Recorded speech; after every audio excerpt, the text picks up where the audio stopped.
एक बार भगवान बुद्ध जेतवन विहार में रह रहे थे। भिक्षु चक्षुपाल भगवान से मिलने के लिए आए थे। उनके आगमन के साथ उनकी दिनचर्या, व्यवहार और गुणों की चर्चा भी हुई। भिक्षु चक्षुपाल अंधे थे। एक दिन विहार के कुछ भिक्षुओं ने कुछ मरे हुए कीड़ों को चक्षुपाल की कुटी के बाहर पाया और उन्होंने चक्षुपाल की निंदा करनी शुरू कर दी कि उन्होंने इन जीवित प्राणियों की हत्या की। भगवान बुद्ध ने निंदा कर रहे उन भिक्षुओं को बुलाया और पूछा कि क्या तुमने भिक्षु को कीड़े मारते हुए देखा है? उन्होंने उत्तर दिया, नहीं। इस पर भगवान बुद्ध ने उन साधकों से कहा कि जैसे तुमने उन्हें कीड़ों को मारते हुए नहीं देखा, वैसे ही चक्षुपाल ने भी उन्हें मरते हुए नहीं देखा और उन्होंने कीड़ों को जानबूझकर नहीं मारा है, इसलिए उनकी भिक्षुओं ने इसके बाद पूछा कि चक्षुपाल अंधे क्यों हैं? उन्होंने इस जन्म में अथवा पिछले जन्म में क्या पाप किए? भगवान बुद्ध ने चक्षुपाल के बारे में कहा कि वे पूर्व जन्म में एक चिकित्सक थे।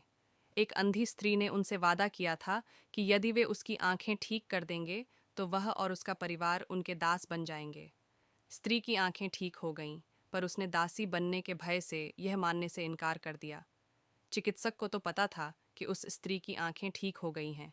वह झूठ बोल रही है।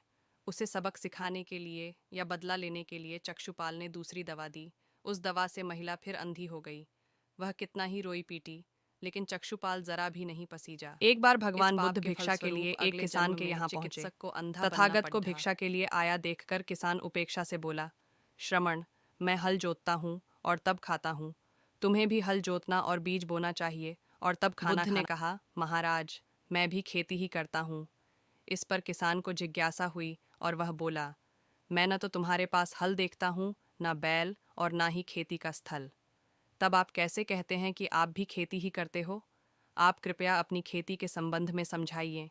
बुद्ध ने कहा, महाराज, मेरे पास श्रद्धा का बीज, तपस्या रूपी वर्षा और प्रजा रूपी जोत और हल है। पाप भीरुता का दंड है, विचार रूपी रस्सी है, स्मृति और जागरूकता रूपी हल की फाल और पेनी है। मैं वचन और कर्म में संयत रहता हूँ। मैं अपनी इस खेती को